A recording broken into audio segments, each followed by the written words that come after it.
Bom dia, hoje é dia 10 de agosto de 2020, uma segunda-feira.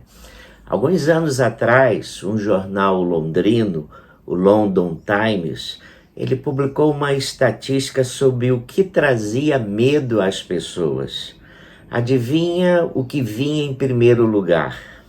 Exatamente, a morte. Curiosamente, quando a morte se aproximava do apóstolo Paulo, restando-lhe apenas 3 meses de vida, ele usou 2 figuras para descrever essa experiência. A primeira, ele tirou do sistema de cultos dos judeus, dizendo o seguinte: estou sendo oferecido como libação, 2 Timóteo 4,6. Assim, ele comparou a sua vida a uma oferta que ele estava fazendo a Deus. Na segunda imagem, ele diz: o tempo da minha partida está próximo. É como se a sua vida fosse um barco em que a âncora já estava levantada, as amarras já estavam soltas e ele estivesse prestes a sair do porto rumo ao oceano. Reparou que as imagens não demonstram medo ou pavor da morte? Reparou? Aliás, o apóstolo Paulo já havia dito numa outra carta que para ele o viver é Cristo e morrer é lucro. Isso está em Filipenses 1:21. Uma pessoa não precisa temer a morte quando a sua vida é significativa e útil. Uma das razões para as pessoas terem medo da morte é o tipo de vida que levam. O que assusta é chegar ao fim dos seus dias com a sensação de que não valeu a pena viver, ou não viveram tudo o que deveriam ter vivido. Algumas pessoas vivem morrendo e outras morrem vivendo. Não que tenham feito grandes coisas, mas que deixaram uma grande quantidade de pequenos feitos. Encontraram coisas significativas para fazer todos os dias. No Salmo 23, o salmista compreendeu que Deus não nos livra da morte, pois todos nós vamos morrer um dia, mas Deus nos redime da sombra da morte, impedindo-nos de ficarmos paralisados pelo medo de morrer. Morre tranquilo quem investiu bem na vida. Morre tranquilo quem aprendeu a enfrentar as dores da vida. Mais cedo ou mais tarde, o mundo vai rasgar o seu coração. Virão doenças, fracassos, tragédias, situações inusitadas. Mas a nossa sociedade, para cada dor, tem um comprimido que faz a dor desaparecer. Na essência, nós somos uma sociedade hoje que não está preparada para a dor e não está preparada para a morte, não está preparada para a dor da vida, mesmo porque a dor não vai durar para sempre. Então, a gente sempre diz: aperte os dentes e deixe doer. Morre bem quem tem a certeza de que fez o melhor. O apóstolo disse assim: combati o bom combate, acabei a carreira, guardei a fé, 2 Timóteo 4,7. A influência da vida do apóstolo Paulo perdura até os dias de hoje. O mano de Alfred Nobel morreu de repente e um jornal da Suécia errou feio anunciando a morte de Alfred Nobel.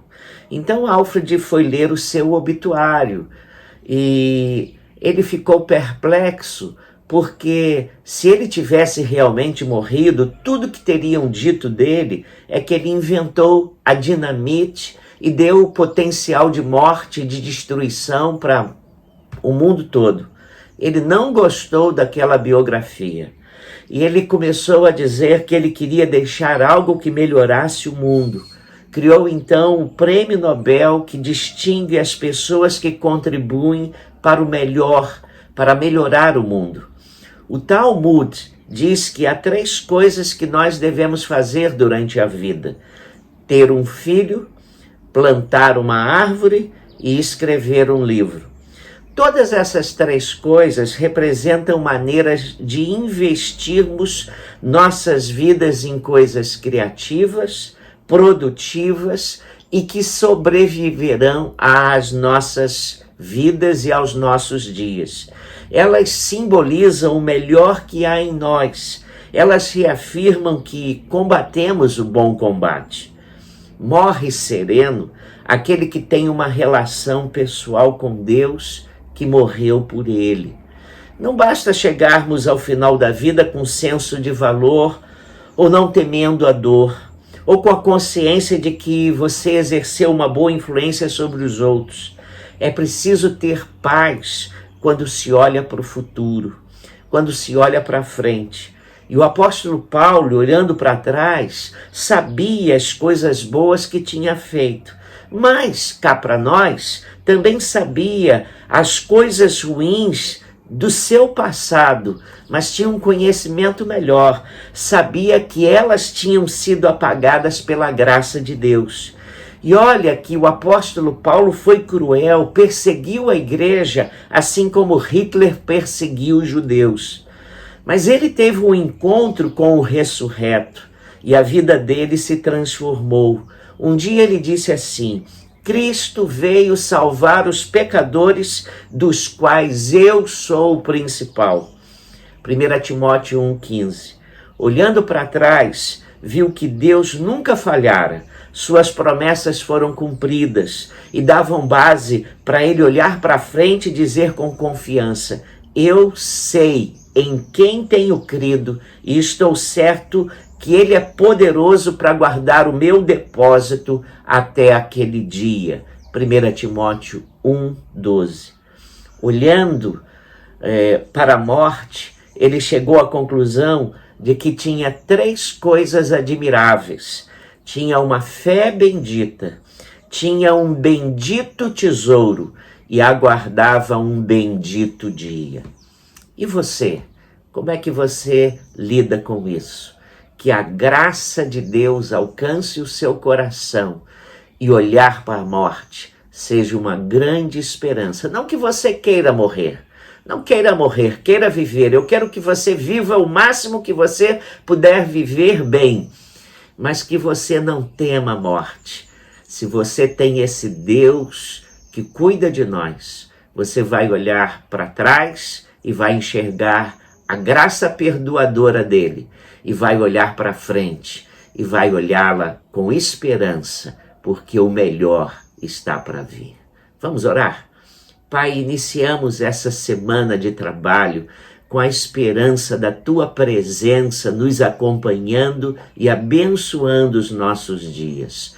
Nós pedimos a Tua proteção diante de tantas ameaças que temos pela frente na sociedade. Pedimos a Tua mão bondosa sobre a nossa família, mas pedimos, Senhor, que a Tua palavra encha o nosso coração de esperança, encha-nos de vontade de vivermos uma vida útil às pessoas ao nosso lado, mas mais do que isso, Senhor, que a Tua palavra também nos dê a segurança ao nosso coração, sabendo que um dia o apito vai soar, nós vamos desamarrar a âncora e vamos partir para os Teus braços. E isso há de ser muito melhor. Obrigado por essa doce esperança. Nós oramos por aqueles amigos queridos que ainda não a têm, para que eles possam, ó Deus, fazer uma decisão por Cristo e conhecer esse Deus que nos ajuda, socorre e está conosco em todo o tempo. Em nome de Jesus oramos. Amém. Tenha uma ótima semana.